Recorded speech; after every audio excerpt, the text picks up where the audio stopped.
Every Thursday at 7 p.m., Eleanor sat in booth 3 at Maggie's diner. Same seat, same order, black coffee, and a slice of apple pie. It wasn't because she liked it.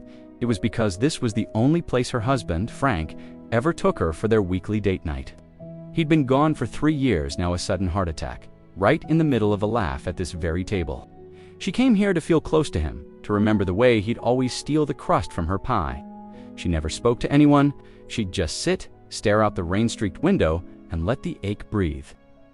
Across the room, Dale, a man of 58, slumped into booth 4.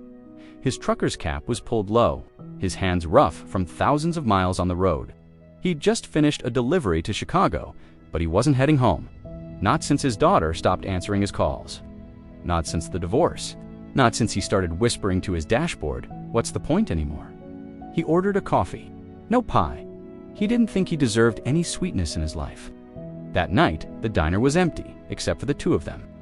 The rain drummed a steady rhythm on the roof, and a jukebox hummed softly in the corner. Then, it happened. Eleanor's hand trembled, and her coffee cup tipped over. Hot liquid spilled across the table, pooling near the edge. She froze, tears welling up in her eyes. Not even this, she thought, not even this can I do right.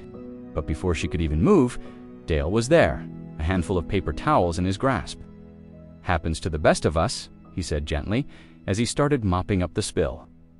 She looked up and saw a profound kindness in his tired eyes. "Thank you," she whispered, her voice barely audible. He didn't leave. Instead, he slid into the seat across from her. "Rough night?" he asked softly. She almost said no, but the loneliness inside her finally cracked open. "My husband died here," she admitted, the words hanging in the air. At this table, Dale's breath caught in his throat. "I'm supposed to be driving to Denver," he confessed, "but I can't face the road alone." And so they talked. Not about politics or the weather. They talked about grief. They talked about how the silence gets so much louder when there's no one there to break it. They talked about how they both kept their loved ones' toothbrushes in the bathroom, just in case. The hours melted away. The pie grew cold, but for the first time in a long time, their hearts started to warm up. When Dale finally stood up to leave, Eleanor heard herself say, "Will you come back next Thursday?" He looked at her and nodded. "If you'll save me a slice of pie." He did come back, and the next week and the week after that, they never called it dating. They just called it Thursday nights. She told him about Frank's terrible singing voice, and he told her about watching his daughter take her first steps in a truck stop parking lot. One night, Dale brought a small, worn photo with him. It was him and his daughter, both of them beaming. "She called me today," he said, his voice thick with emotion. "She said she missed me." Eleanor didn't say a word. She just stood up and hugged him, right there in booth 3. Now, every Thursday, they sit there together. They're not trying to escape the past anymore. They're building a future in its shadow.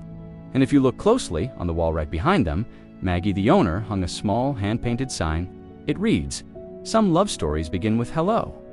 Ours began with rough night, because sometimes the loneliest people don't need a grand rescue. They just need a stranger to look them in the eye and say, "Me too." And in that simple, shared truth, hope always finds its way home. Thank you for watching. If this story touched your heart, please like, share, and subscribe for more content that celebrates the human spirit. We'll see you in the next one.